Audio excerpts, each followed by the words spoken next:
نحمده ونصلي على رسوله الكريم أما بعد اللهم صل على محمد وعلى آل محمد كما صليت على إبراهيم وعلى آل إبراهيم إنك حميد مجيد اللهم بارك على محمد وعلى آل محمد كما باركت على إبراهيم وعلى آل إبراهيم إنك حميد مجيد۔ آج ہم سورۃ قریش پڑھیں گے جو مکۃ المکرمہ میں نازل ہوئی ہے۔ ترتیب تلاوت میں 108 نمبر پر اور ترتیب نزول میں 15 نمبر پر نازل ہوئی ہے۔ 4 آیات ہیں اور 1 رکوع ہے۔ قریش رسول اکرم صلی اللہ علیہ وآلہ وسلم کے قبیلے کا نام ہے۔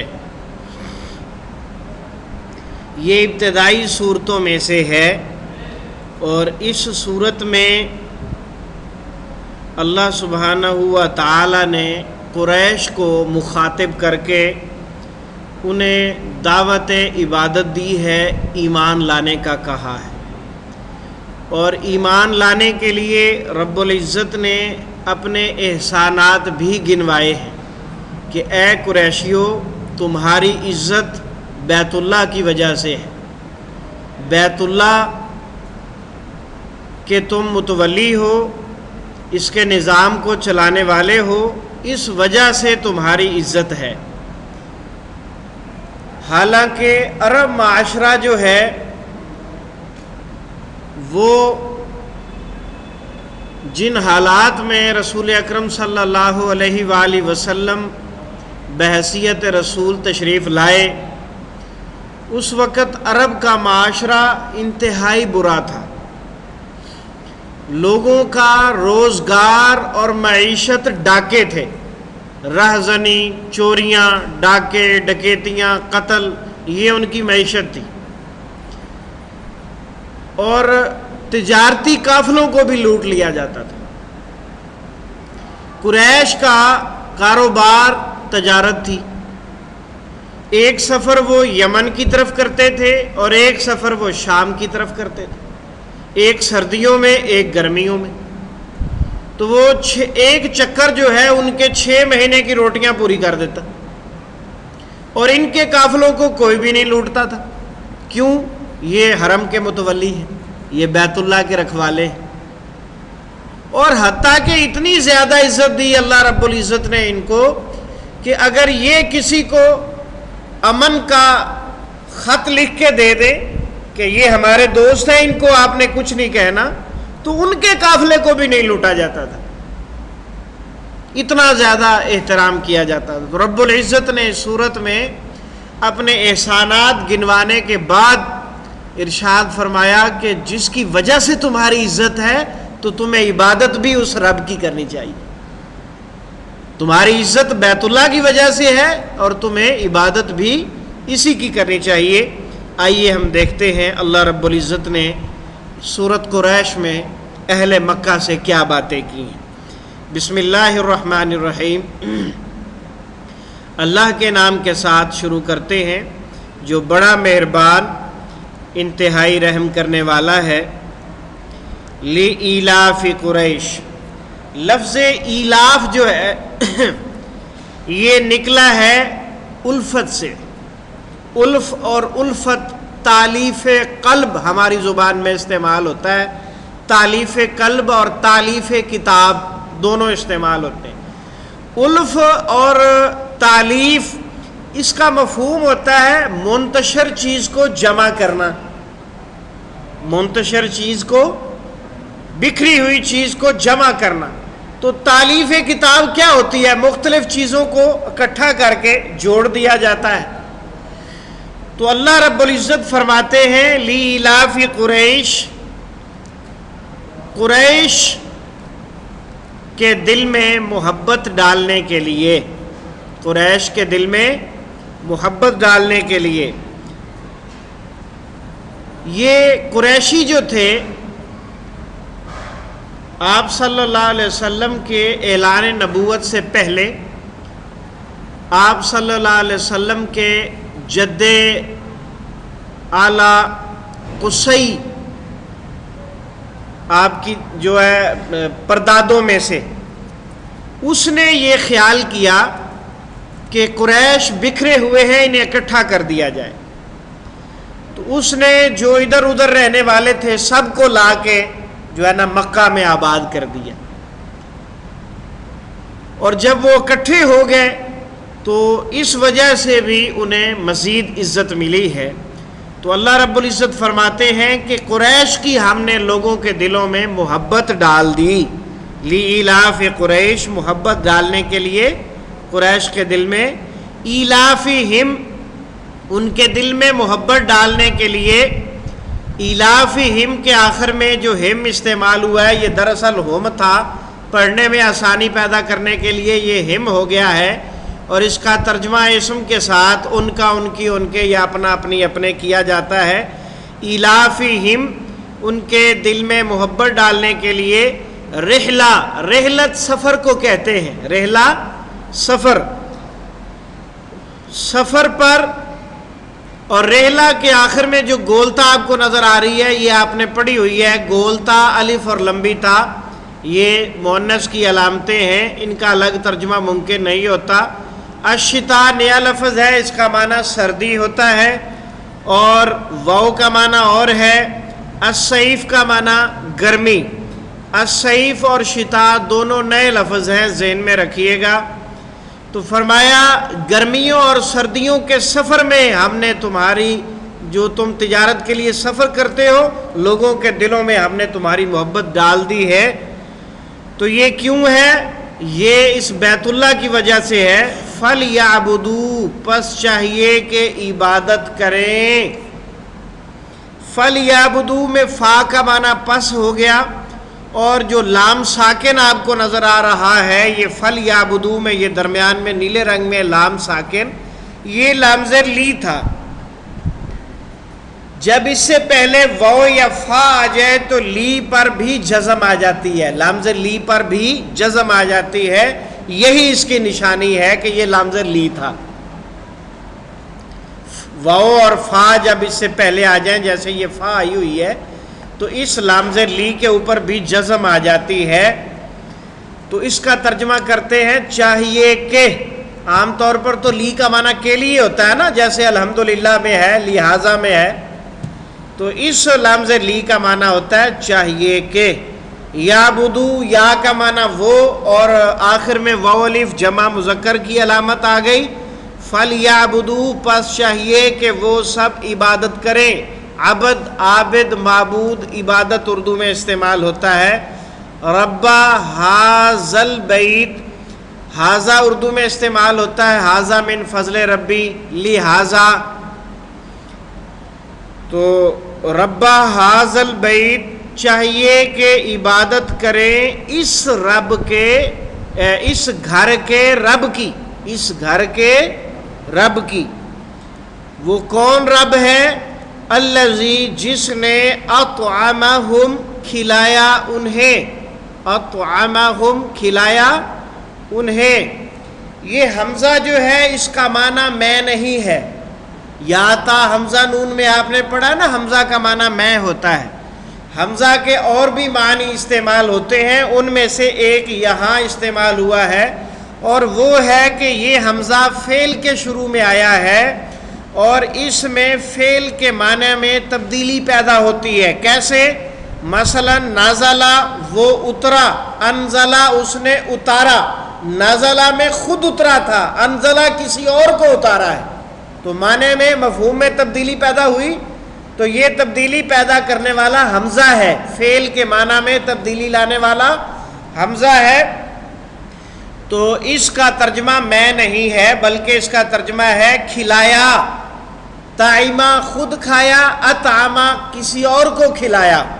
تو اللہ فرماتے ہیں الذی اطعمہم، اللہ وہ ذات ہے جس نے انہیں کھلایا، قریشیوں کو۔ اللہ وہ ذات ہے جس نے انہیں کھلایا، من جوعن، بھوک سے۔ جو ہے یہ نیا لفظ ہے، 15% الفاظ سے تعلق رکھتا ہے، یاد رکھیے گا اس کا کیا معنی ہے؟ بھوک، اس کا کیا معنی ہے؟ بھوک. اطعمہم تو آپ کو سمجھ آ گیا ہوگا نا، اردو میں طعام استعمال ہوتا ہے، قیام و طعام، قبل از طعام، بعد از طعام. تو اطعمہم کھلایا انہیں، من جوعن بھوک سے. تم سب بھوکے تھے، کوئی کاروبار نہیں تھا، تو بیت اللہ کی وجہ سے ہم نے تمہیں عزت دی اور تمہیں کاروبار دیا، بھوکوں کو ہم نے کھلایا. وآمنہم اور انہیں امن دیا. آمنا امن سے نکلا نا، امن، ایمان، مومن سب اسی سے ہیں. وآمنہم اور انہیں امن دیا، من خوفن خوف سے. خوف اور خائف ڈائریکٹ اردو میں استعمال ہوتے ہیں. لیلاف قریش، قریش کو الفت دلانے کے لیے یا قریش کی محبت، قریش کے دل میں محبت ڈالنے کے لیے. ایلافہم رحلۃ الشتاء، ان کو الفت دلانے کے لیے سردی کے سفر پر، والصیف اور گرمی کے سفر پر. فلیعبدوا رب ھذا البیت، تو چاہیے کہ وہ قریش عبادت کریں اس گھر کے رب کی. یہ رب العزت نے کیوں کہا کہ اس گھر کے رب کی عبادت کریں؟ دراصل قریشیوں کے اندر بت پرستی عام ہو چکی تھی. یہ اپنے آپ کو کہلاتے تو ابراہیمی تھے کہ ہم ابراہیمی ہیں، سیدنا ابراہیم علیہ السلام کے پیروکار ہیں، اپنے آپ کو مسلمان سمجھتے تھے. بیت اللہ کی تولیت اور بیت اللہ کے انتظام و انصرام اور بیت اللہ کے معاملات تمام یہ اپنے ہاتھوں سے سر انجام دیتے تھے اور اسے سعادت سمجھتے تھے. لیکن اس کے ساتھ ساتھ انہوں نے 360 بت بیت اللہ کے اندر رکھے ہوئے تھے. 360 بت. ایسا نہیں ہے کہ یہ لوگ پاگل تھے، انہیں عقل نہیں تھی کہ بت کچھ نہیں دیکھ سکتے. ہمارے ہاتھوں کے بنائے ہوئے بت ہیں، ہم خود گھڑتے ہیں، اپنے ہاتھوں سے بنا کر انہیں رکھتے ہیں اور پھر ان سے مانگنا شروع کر دیتے ہیں. قطعاً ایسی بات نہیں ہے، بلکہ وہ بت انہوں نے یاد دہانی کے لیے بنائے ہوئے تھے. بت اصل میں نیک لوگوں کے تھے، بزرگان دین کے تھے، انبیاء کرام کے تھے. سیدنا ابراہیم علیہ السلام، سیدنا اسحاق علیہ السلام، سیدنا اسماعیل علیہ السلام اور بہت سارے پیغمبروں کے بت بھی ان 360 کے اندر شامل تھے. اور اس کے علاوہ لات، منات، عزا اور سیدنا نوح علیہ السلام کے دور کے 5 بت جو ہیں وہ، اور بہت سارے بت جو ہیں وہ اس کے اندر انہوں نے رکھے ہوئے تھے. تو ان بتوں کے رکھنے کے پیچھے جو لاجک ہے وہ اولیاء کرام، بزرگان دین تک رسائی ہے اور ان کے ذریعے اللہ تعالیٰ تک پہنچنا چاہتے ہیں.